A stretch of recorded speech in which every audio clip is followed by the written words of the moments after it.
Okay, so we're looking at question 3, trigonometry in this particular video, and we're looking at cos of 90 plus x. It says simplify without the use of a calculator.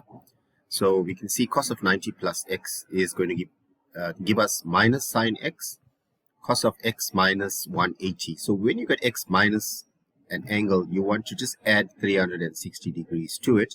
So therefore now you'll get cos of 180 plus x. Now, it's important for you to know your cast diagram. So in your cast diagram, everything goes back to the cast diagram, which is all sine, tan, and cos. Then you know now that you have theta, 180 minus theta, 180 plus theta, and then 360 minus theta. Okay, so we know that's first quadrant, second quadrant, that's our third quadrant, and that would be our fourth quadrant. Remember, all angles are measured in the anti-clockwise direction from the positive x-axis. So that's how we get 0, 90, 180, 270, and then we come all the way back here to 360 degrees. Now, if you look at that, cos tan of 360 plus x. So you can write in the first quadrant as well, 360 plus x. So therefore now, when you get an angle which is going to be greater than, so you're going to say greater than 360, all we need to do is going to subtract multiples of 360. So if you say minus 360 there, then you're just going to be left with basically tan of x. Okay, remember that's in the first quadrant as well. Okay, so all your trig ratios are positive in the first quadrant. Then you got cos of 240, and you can always get your difference here, which is 240 lies in this quadrant here, which is now your third quadrant. So now you can say 240 minus 180, which gives you 60. So using that formula now, it's going to be cos of 180 plus 60. It's important for you to know that because only tan is positive in the third quadrant, so that's going to now reduce to minus cos 60. So there you can see minus cos 60 there. Right? You can see cos of 90 plus x minus sine x. And then because I added 360 there, I got cos of 180 plus x. 180 plus x, remember, that's third quadrant again. So cos is going to be negative there in the third quadrant. Hence, you can see I wrote negative cos x or minus cos x. I wrote tan x there because, remember, 360 plus an angle always going to reduce to positive.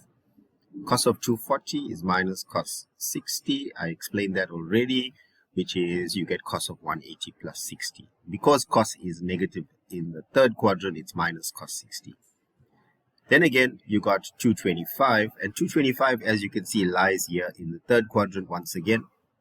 So if you want to now get the difference, you can just say 225 minus 180, and there you go now. See, you get 45.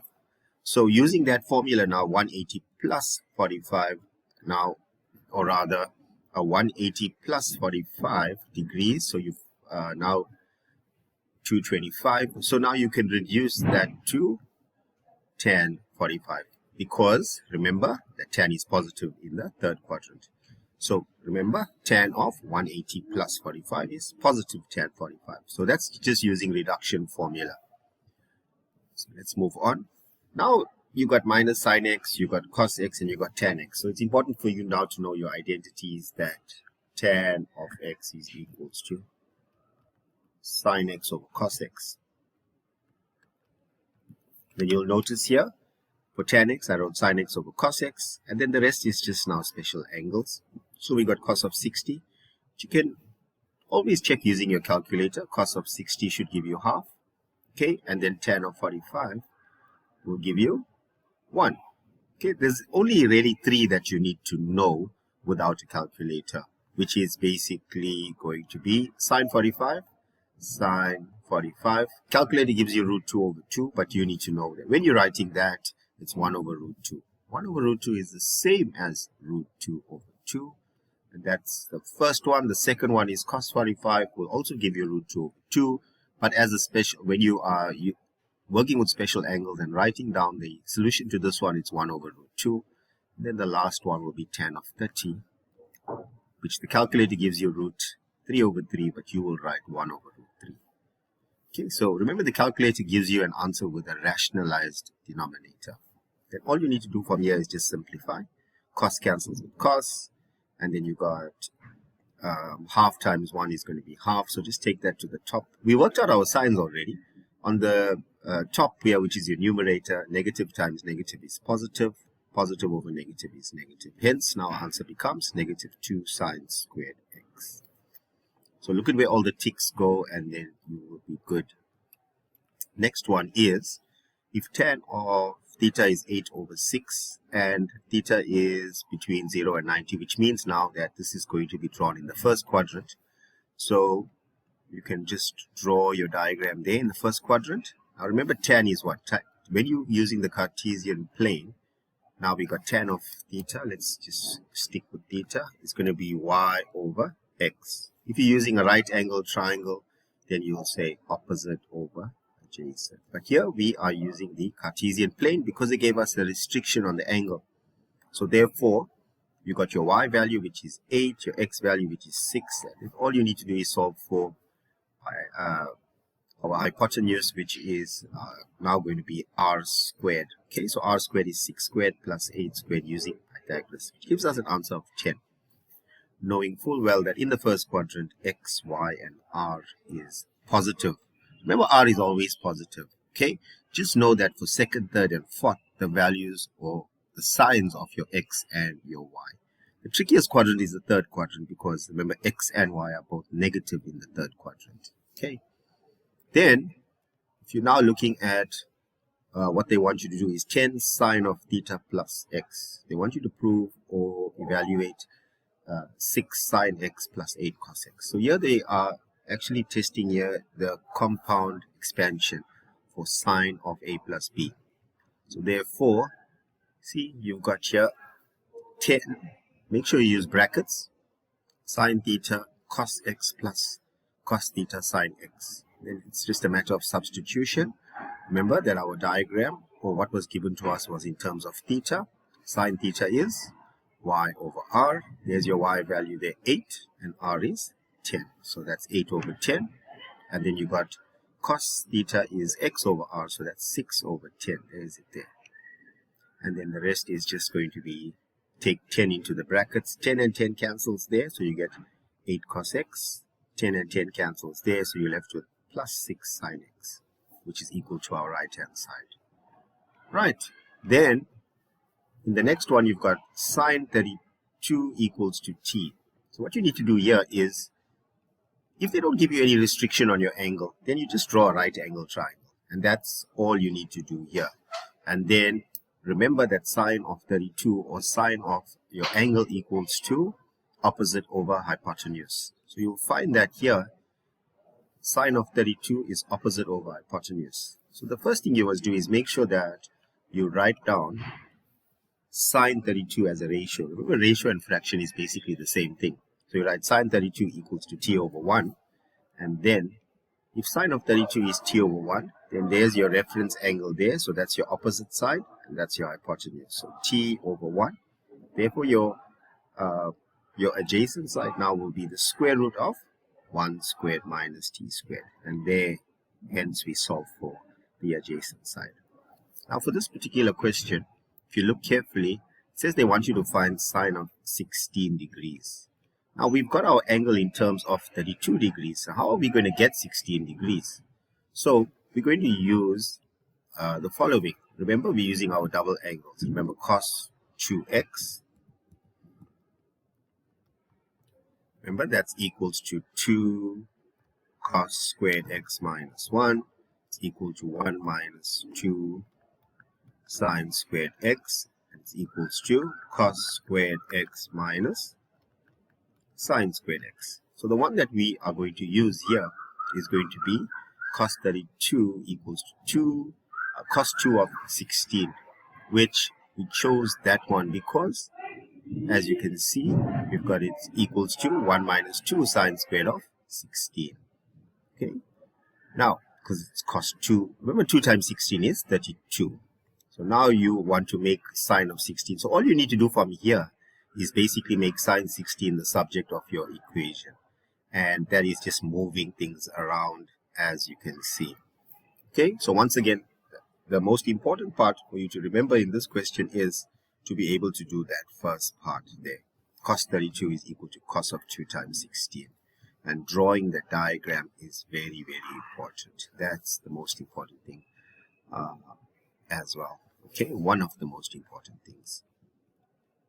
Okay, so that question now is done. That's a problem-solving question. Okay, so it's important for us to also manage our time effectively so that we are able to finish an assessment in the allocated time. Then here, in this particular example, you've got 1 plus cos 2a all over cos 2a equals to tan 2a over tan a. So the thing is now we got our left-hand side, so we always try to prove the more complex side equals to the less complex side. And in most cases, that will be the left-hand side. So I chose the left-hand side here. Got 1 plus cos 2a all over cos 2a. So for cos 2a, now what was the reason? Why did I choose 2 cos squared a minus 1? So it's important now for us to know why did I choose that? Well, the reason that I chose that one is because I'm now looking at my right-hand side and I am looking at what do I need to do. And the reason that I chose the 2 cos squared a minus 1, remember, there's only 2 reasons why I will choose an expansion. I either want to use an expansion to introduce factorization, or I want to introduce an expansion so I can cancel something off. So the reason I chose this one is so that I can cancel this positive 1 with a negative 1. And now I got 2 cos squared a all over cos 2a.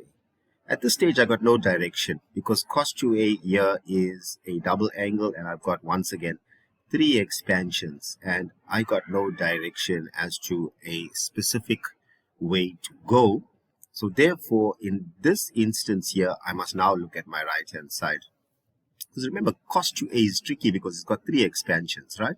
So anyone will probably do, I mean, you can do it, but I would say the easier way is to look at your right-hand side from here.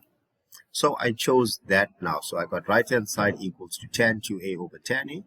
And you can see that tan 2a is sine 2a over cos 2a. Remember that. Tan is sine over cos. And tan of a is sine a over cos a. Remember when you got a fraction over a fraction, then you're going to change your...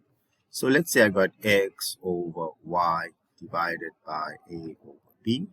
Remember now that's going to equals to x over y times x over y times b over a. So that's all you do. You invert the bottom fraction and you change division to multiplication. So now by doing that, we able to do this. Can cancel off the sine a with the sine a, and we're left with 2 cos squared a all over cos 2a, which evidently is this what we already did with the left-hand side. So now we've proven that the left-hand side is equal to the right-hand side. The next question, as you can see, you've got cos of x plus y. So the question, let's go to the question. It says prove this identity here, right? Cos x plus y there minus cos x minus y equals to 2 sine x sine y. In a question like this, because of this negative sign, this can cause you a lot of problems if you don't use brackets. You've got to use brackets. Hence, you'll see that the brackets there, according to BODMAS, we have to open the brackets out first. Minus there, minus times plus is minus.